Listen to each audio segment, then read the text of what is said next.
Hello, and welcome to the Human Being 101 podcast. I'm Kathleen Schaefer, and this is Conversations with Kathleen, where we discuss how to live the mission of the Human Being Store: better people, better work, better world. At HBS, our work is based on a new way of leading in our careers and our lives, and this podcast focuses on how to do this through the lens of current events.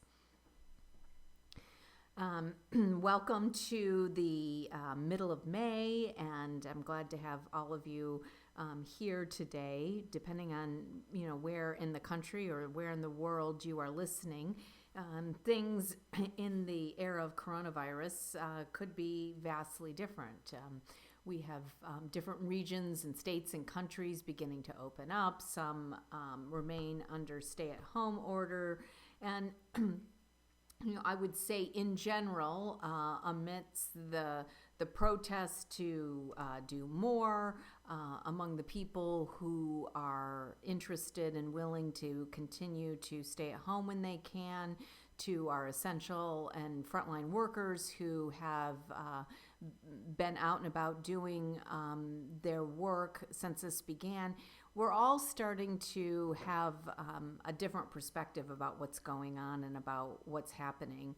And today, what I wanted to focus on is the idea that for so many people, and for so many of us, there's a sense, probably largely driven by what we're seeing in the media, that whatever is coming next is going to be worse or to be bad or to be awful.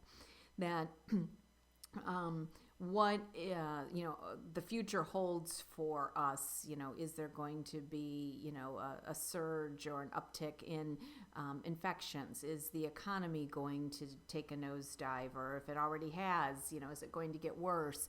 I mean, whatever it is, there seems to be this looming fear. And while there are certainly many, many challenges that are being created because of the pandemic, the questions that I have for you today are perhaps shifting focus and allowing you to make a choice. Conscious choice is one of the key leadership skills at the Human Being Store, is to begin making a choice about how you are orienting to yourself and to what's happening, because in every time of challenge, there are people who succeed.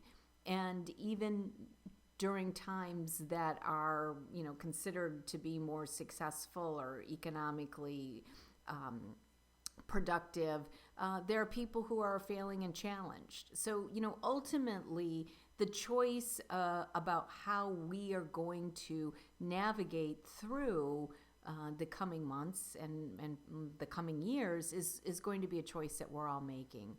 So I just wrapped up a session a little while ago with an incredible group that had come to a virtual retreat that Human Being Store hosted a few weeks ago. We had women from throughout the country, and we did a follow-up session.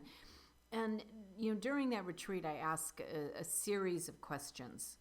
And I've shortened and shifted them down to just a few that I want to share with you today and invite you to reflect on as you go through and listen to the podcast and hopefully beyond. The first has to do with letting go. And, for a lot of people, there's a sense that we want to keep turning back and going back. And how do we get back to where we were? You've heard me say this before, and I will continue to say it. There is no going back ever with anything.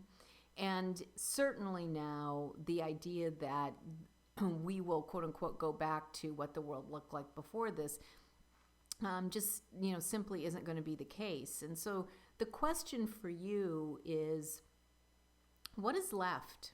What has left your life? And I know that in asking the question, some people will see this as something to feel sad about. And I'm going to invite you to consider or think about the fact that, what has left your life for good could actually be a positive thing. And that there are a lot of things that maybe have shifted and changed in a way that they won't be returning for good, for ways that are good. When you think about how even Twitter has begun to embrace the idea that workers won't be returning in quite the same way to offices. I think one of the things that's left for good is this idea that everybody has to show up at an office in the same time in the same place in order to be effective. When we think about climate issues, when we think about productivity issues, when we think about people's welfare and well-being, there's a lot to be said for what's coming out of this. And that's just one example. So this idea that there's a lot of letting go that can happen, that can be for good. And so again, the first inquiry for you is to just consider what has left your life for good. The second is, what's the truth for you in the moment? And the reason I pose the question this way is because I think for many of us, when we look at the news, you can almost feel like there are two different approaches or two different ways to think about the world depending on the article you're reading. Is it time to reopen the economy? Is it time to stay home? And the truth in this moment for each person may be a bit different. And one of the things that I think is good that's coming out of this is that we may have a greater willingness to understand that the truth for people in the moment may be different truths. And so, again, the invitation this morning is to think about what's true for you in this moment. And the way that you'll know what is true for you is when there's no pushing or pulling. When you can just feel with clarity what it is that you're sensing. It could be that, it's time for you to begin to figure out how to navigate in the world with social distancing and be out and about a little bit more. It may be that continuing to spend the preponderance of your time in your home is what's best for you. That understanding of what's true for you in the moment and allowing other people to have their own truths is one of the greatest leadership stances anyone can take. Because leadership is not about one person imposing his or her truth on others. It's about understanding and knowing that everyone has a different way of connecting to themselves, of connecting to their current situations, and knowing that people can navigate and lead through this in their own ways to their own ends. So what is truth for you in this moment? And consider that, and consider the fact that other people may have their truth. And the final question that I have for you today is, what can be created out of this? What can be created? Again, there's been so much looking at all of the things that are being destroyed or that are lost and seeing it as negative.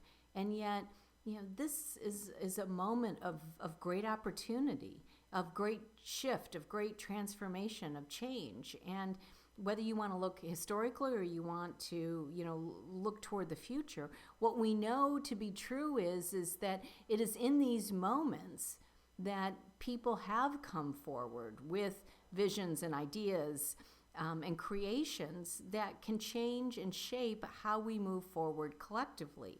And that in moments of tumult is when people are more receptive and there is more openness to these ideas and to seeing things shift and change in ways that even a few months ago people might not have been willing to accept in the same way. And so, for me, the arc of putting these questions together is really the idea that there are things that probably are gone and maybe more likely than not needed to go. That there is a way for you to know and understand and connect with the truth for you in this moment. And that as we move forward, that having a greater acceptance and tolerance of the fact that it may be different for different people for different reasons is a really good quality for all of us to embrace. And that as we begin to orient not toward the negative, rather toward the positive of what can be created, of what you can create in this moment, we can really begin to shift and change what this looks like moving forward. If we continue to feel and believe that things are going to get worse, they will. And if we orient toward what can be created, you begin to start off on a path that is going to lead to a very different place. The other thing for these questions is that you can ask them for yourself.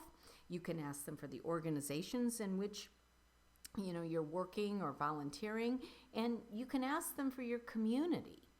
And again, it's an important and powerful process for all of us to go through.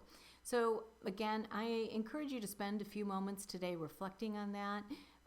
These ideas are things that we talk about in our open membership sessions, Leading and Succeeding, which you can reach out to us at hello@humanbeingstore, and we'll send you all the information so that you can join in the conversation to discuss this with people from throughout the country. We are going to be opening up a variety of smaller curated groups. So if you're interested in exploring these questions for yourself, if you're interested in exploring them with others and hearing what others are thinking, we invite you to come on in, to come to our open membership sessions. We'd love to have you join us. Thank you again for listening today. I'm Kathleen Schaefer, and I will talk with you next week.